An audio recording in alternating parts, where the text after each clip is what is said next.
Have you ever stumbled upon a story in the Bible that left you absolutely speechless, wondering how something so intense could be part of a sacred text? Imagine a tale so shocking, so gripping, that it feels more like something out of a dramatic thriller than an ancient scripture. That's exactly what you'll find in Judges 19, a story that will not only surprise you but also challenge the way you think about faith, justice, and humanity itself. As we dive into this narrative together, I want you to be prepared for some unexpected twists and turns. This isn't just a story to listen to passively. It's one that demands your attention and makes you reflect deeply on the world around you. So sit back, take a deep breath, and join me as we unravel a tale from the Bible that will leave you questioning, reflecting, and yes, even shocked. Let's explore the depths of Judges 19 and discover the hidden truths that still resonate with us today. Let's dive right into this mysterious tale with Chapter 1, where our story begins with a disturbing encounter that sets the stage for what's to come. The book of Judges transports us to a time of profound moral chaos, a period when Israel had no king, and as the scripture says, everyone did what was right in their own eyes. This era, marked by the absence of centralized authority, set the stage for some of the darkest narratives in the Bible. One such story, found in Judges 19, recounts the tragic tale of a Levite and his concubine, a story that serves as a vivid illustration of the societal breakdown and the dire consequences of living without accountability. Our story begins with a Levite, a member of the tribe responsible for religious duties, living in the remote hill country of Ephraim. This man took a concubine from Bethlehem in Judah, a woman who, despite the expectations of loyalty and companionship in such a relationship, became unfaithful. Her unfaithfulness led her to flee back to her father's house in Bethlehem, where she stayed for 4 months. The Levite, however, was determined to bring her back, perhaps out of a sense of duty, pride, or genuine affection, motivations that are not explicitly detailed in the text, but can be inferred from his actions. The journey of the Levite to retrieve his concubine is where the story begins to take on a dark and foreboding tone. After a significant passage of time, he sets out on a journey from the northern hills of Ephraim to Bethlehem, a journey that would typically have taken several days by foot. The reunion with his concubine is marked by the hospitality of her father, who repeatedly urges the Levite to stay longer. The father's hospitality, while seemingly generous, creates a tension in the story, delaying the inevitable return journey and subtly foreshadowing the impending doom. Despite the father's repeated attempts to extend their stay, perhaps due to his fondness for his daughter, or maybe out of fear for what might happen once they left, the Levite eventually insists on leaving. This decision sets the stage for the horrors that would soon unfold. The narrative thus far, with its focus on hospitality, duty, and the Levite's determination, creates an eerie calm before the storm. The story, while seemingly about a domestic dispute and reconciliation, hints at a deeper unrest within the fabric of Israelite society. The Levite's insistence on returning home despite the warnings and hospitality of his father-in-law becomes a turning point in the narrative, where the reader senses that the journey ahead is fraught with danger. Just when you think it can't get any darker, the story takes an even more sinister turn. But before we dive into the next shocking chapter, I want to quickly share something that might change the way you think about opportunities. If you're eager to attract significant wealth effortlessly starting today, you definitely don't want to miss this. Check the link in the comments below to uncover some astonishing secrets revealed by a rogue NASA scientist. It's definitely worth a look if you're ready to explore new possibilities. Now, let's get back into the exploration. In Chapter 2, we'll uncover the shocking events that unfold next, leaving you on the edge of your seat. As the Levite, his concubine, and his servant journeyed back to the hill country of Ephraim, they found themselves nearing the town of Gibeah in the territory of Benjamin as night fell. The day was drawing to a close, and the Levite had to make a crucial decision about where to spend the night. His servant suggested they stop in the nearby city of Jebus, which would later become Jerusalem. However, the Levite, preferring not to stay in a city inhabited by foreigners, insisted on pressing forward to Gibeah, a decision that would lead them into the very heart of darkness. Gibeah, being a town within the tribe of Benjamin, was expected to be a safe place for fellow Israelites. Hospitality, a cornerstone of ancient Near Eastern culture, was something the Levite would have assumed as a given. Yet, upon arriving in Gibeah, they were met with an eerie silence and an unsettling coldness. No one in the town offered them shelter, a stark violation of the customs of the time. It wasn't until an old man, himself a foreigner living in Gibeah, encountered them in the town square and insisted they stay with him, that they found a place to rest. The atmosphere of Gibeah is thick with tension and foreboding. The old man's offer of hospitality seems to come not from the warmth of the town's people, but rather as an act of desperate kindness in a place that has lost its moral compass. The Levite and his party might have felt a fleeting sense of relief, but it would be short-lived. As night descended and the group settled in, their temporary refuge would soon turn into a scene of unimaginable horror. Suddenly, the house was surrounded by a group of wicked men from the town. These men, driven by depravity, banged on the door and demanded that the old man bring out the Levite so they could sexually assault him. The old man, horrified and desperate to protect his guest, pleaded with the mob not to commit such an atrocity. Instead, he offered his own virgin daughter and the Levite's concubine to the mob, a suggestion that highlights the deep-seated misogyny and the low status of women in this period. The story takes an even darker turn when the Levite, rather than protect his concubine, pushes her out the door to the mob. What follows is a night of brutal violence and rape, as the concubine is abused by the men until dawn. This horrifying act of violence is presented in stark, almost clinical detail in the text, reflecting the depth of moral decay in Israel at the time. The next morning, the Levite finds his concubine collapsed at the door, her hands on the threshold, a haunting image of desperation and suffering. When he coldly tells her to get up, only to find that she is dead, the story reaches its most chilling point, revealing the Levite's own moral corruption. If that wasn't enough, the plot thickens with even more heart-wrenching twists. Chapter 3 takes us deeper into the narrative, where the consequences of these actions begin to unravel in unexpected ways. The morning after the horrific events in Gibeah, the Levite takes the lifeless body of his concubine, places her on his donkey, and returns home. What follows is a gruesome and symbolic act that would send shockwaves throughout the entire nation of Israel. Upon reaching his house, the Levite dismembers his concubine's body into 12 pieces, one for each tribe of Israel, and sends these pieces along with a message to the tribal leaders. This act, while horrifying, was a calculated move to galvanize the tribes of Israel into action. The dismemberment of the concubine's body serves as a grotesque call to arms, a visual and visceral reminder of the atrocity that had taken place in Gibeah. The Levite's message was clear. This was not just a personal tragedy, but a national crisis that demanded a response. The shock of receiving such a macabre parcel, coupled with the Levite's account of what had transpired, ignited a firestorm of outrage among the tribes.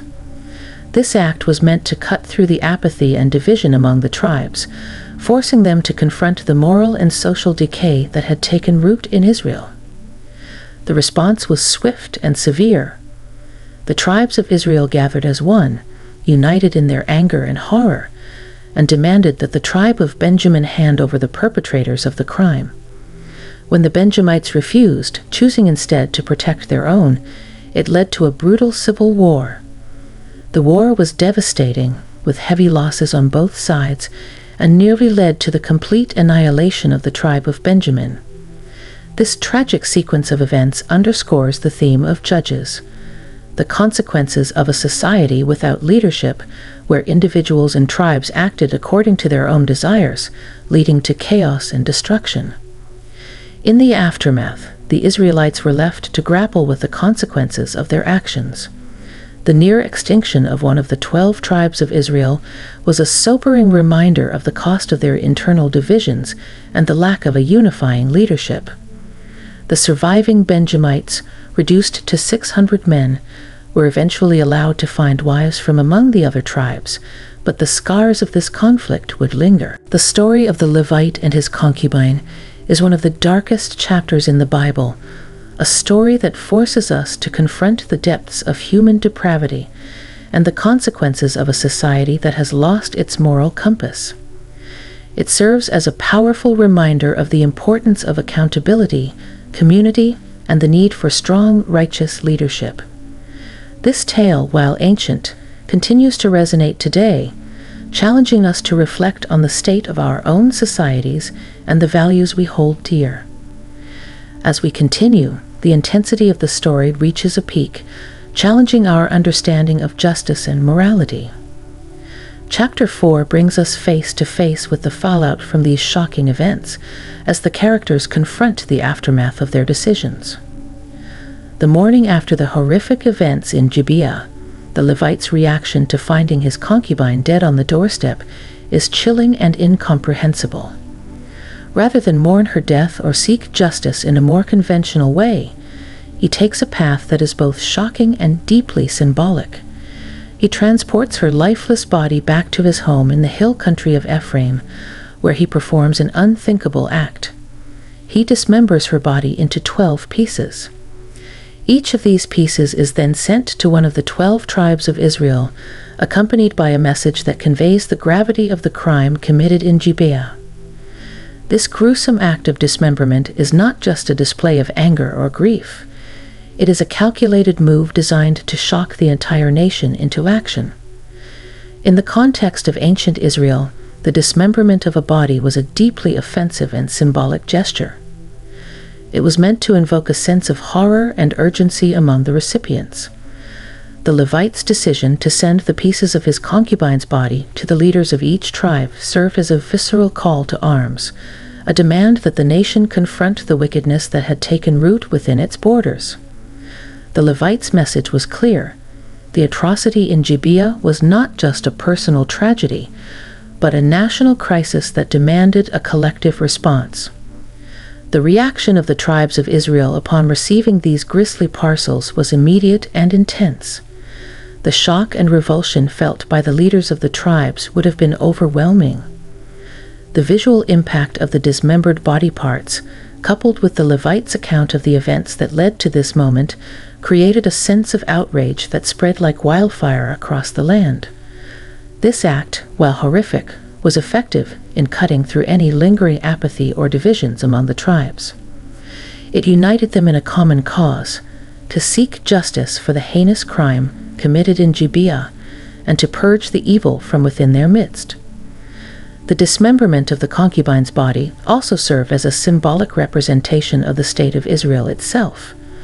Just as the woman's body was torn apart, so too was the nation of Israel divided and fractured by sin, lawlessness, and a lack of leadership. The Levite's actions were a stark reminder of the consequences of moral decay and the breakdown of societal order. His gruesome message was a desperate attempt to awaken the conscience of the nation and to compel the tribes to take action against the evil that had been allowed to flourish unchecked. However, this act of sending the dismembered body parts was not without its ethical and moral implications.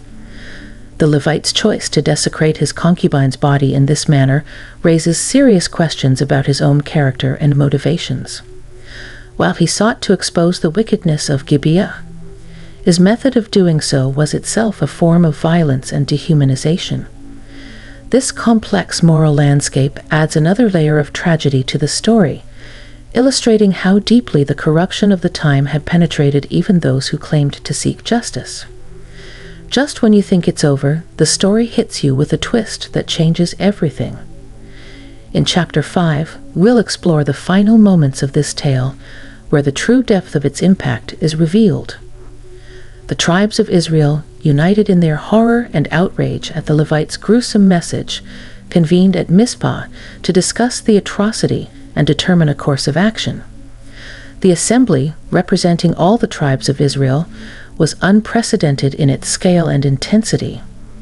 The Levites' account of the events in Gibeah, combined with the stark visual of the dismembered body parts, left no room for complacency. The leaders of Israel demanded justice, and their anger was directed squarely at the tribe of Benjamin, within whose territory the crime had occurred. The initial demand was simple. The tribe of Benjamin was to hand over the men of Gibeah who were responsible for the heinous act. The call for justice was clear, and the expectation was that Benjamin would comply to avoid further conflict. However, the Benjamites, driven by a misguided sense of tribal loyalty or perhaps arrogance, refused to surrender the guilty men. This refusal to cooperate set the stage for a devastating conflict. What could have been a localized punishment quickly escalated into a full-scale civil war as the other tribes of Israel resolved to bring justice by force. The civil war that followed was brutal and bloody, characterized by a deepening cycle of violence and revenge. The Israelite forces, driven by a righteous anger, launched a series of attacks against the Benjamites. The battles were fierce, with heavy casualties on both sides. The tribe of Benjamin, known for their warrior skills, put up a formidable resistance, but they were vastly outnumbered by the combined forces of the other tribes. The conflict culminated in a catastrophic defeat for Benjamin, with the Israelite forces nearly wiping out the entire tribe. Only 600 Benjamite men survived, fleeing to the wilderness to escape the slaughter. The scale of the destruction was staggering. The civil war, which had started as a quest for justice, ended in near genocide. The Israelites, in their zeal to punish the wickedness of Gibeah, had almost annihilated one of their own tribes. This outcome was a stark reminder of the dangers of unchecked anger and the destructive power of civil strife. The war, instead of restoring justice and order, had led to a deep wound in the fabric of the nation, a wound that would take generations to heal.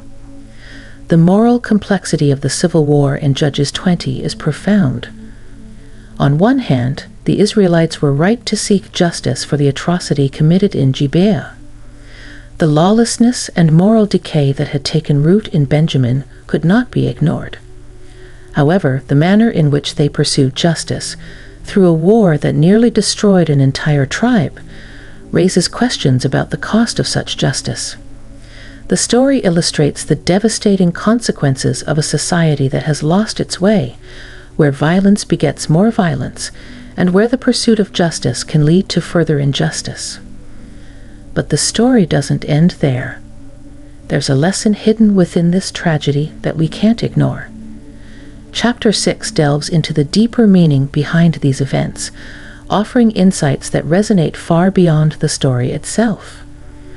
In the aftermath of the civil war, the tribes of Israel were left to grapple with the consequences of their actions. The near annihilation of the tribe of Benjamin was a sobering realization. The Israelites had succeeded in punishing the wickedness of Gibeah, but at what cost? The tribe of Benjamin, one of the 12 tribes of Israel, was now on the brink of extinction. The 600 surviving Benjamite men who had fled to the rock of Rimmon were all that remained of what was once a proud and formidable tribe. The Israelites, now confronted with the reality of their actions, were filled with remorse and sorrow. They recognized that their zeal for justice had led them to commit a grievous sin, the near destruction of one of their own. The prospect of losing an entire tribe was too much to bear, and they feared the consequences of such a loss for the nation of Israel as a whole. The extinction of a tribe would not only diminish the unity of Israel, but would also be seen as a failure to uphold the covenantal promise to Abraham, Isaac, and Jacob, who were the forefathers of the 12 tribes. To preserve the tribe of Benjamin, the Israelites devised a plan that was both tragic and morally complex. They realized that the surviving Benjamites needed wives to ensure the continuation of their lineage, but the Israelites had sworn an oath not to give their daughters in marriage to the Benjamites. To circumvent this oath, they came up with a two-part plan. First, they discovered that there was one town, Jabesh-Gilead, that had not participated in the assembly at Mizpah and had not sworn the oath.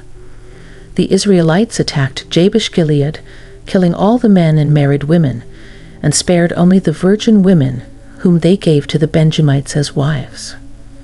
However, the 400 women from Jabesh-Gilead were not enough to provide wives for all the surviving Benjamites. To solve this, the Israelites instructed the Benjamites to hide in the vineyards during the annual festival at Shiloh. As the young women of Shiloh came out to dance, the Benjamites were to seize them and take them as wives. This plan, while ensuring the survival of the tribe of Benjamin, was another act of violence and injustice. It forced the women of Shiloh into marriages against their will, further compounding the moral tragedy of the entire situation. The aftermath of the Civil War and the measures taken to preserve the tribe of Benjamin reveal the deep moral and spiritual crisis facing Israel. The nation's response to the atrocity in Gibeah had led to further atrocities, creating a cycle of violence and injustice that seemed impossible to break. The story ends with the sobering reflection that in those days there was no king in Israel. Everyone did what was right in his own eyes. This statement underscores the need for righteous leadership and a return to the covenantal relationship with God that had been so sorely neglected. And as we reflect on this disturbing story, we're left with one final question. Chapter 7 ties it all together, asking us to confront the larger implications of this biblical tale and what it means for us today.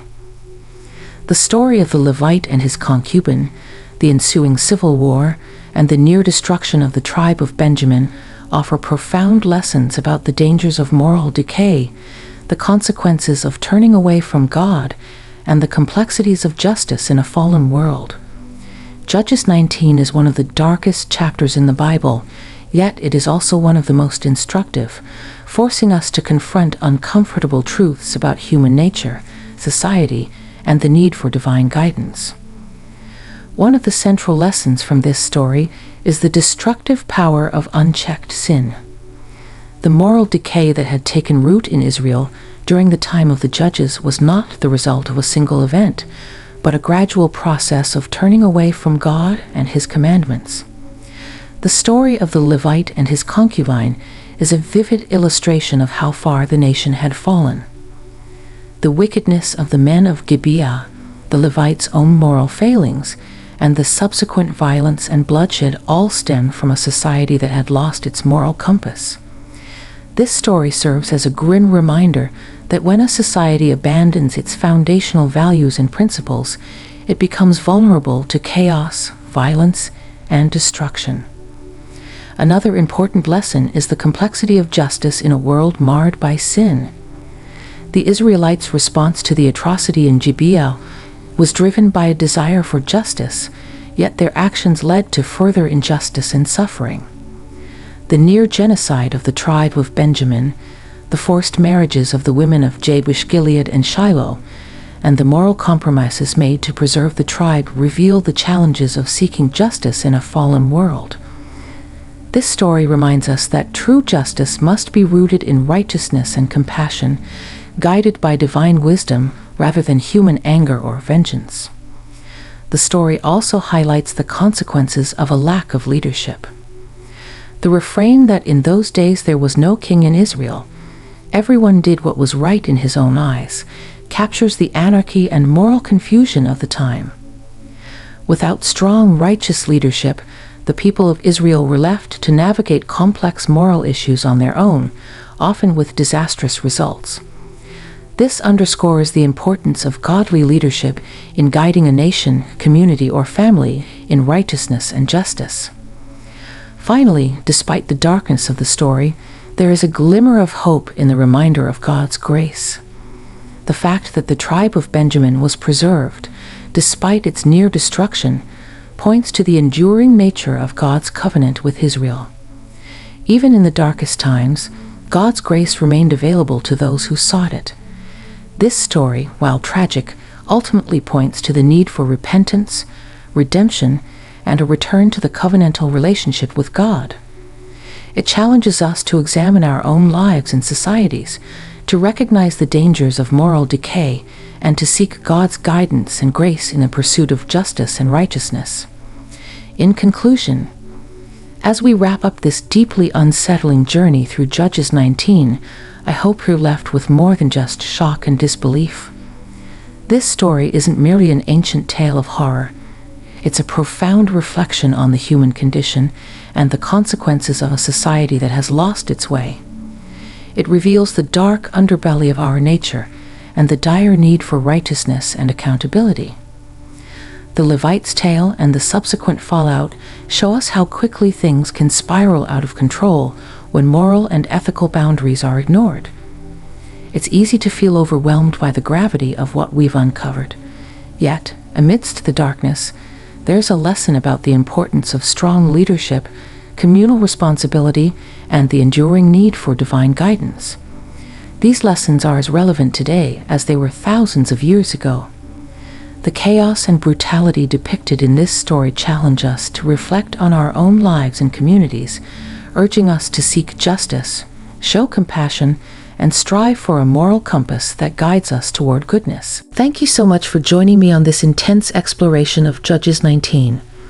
I know this story was a tough one to digest, but it's crucial to face these challenging narratives head-on to truly understand the depths of their lessons.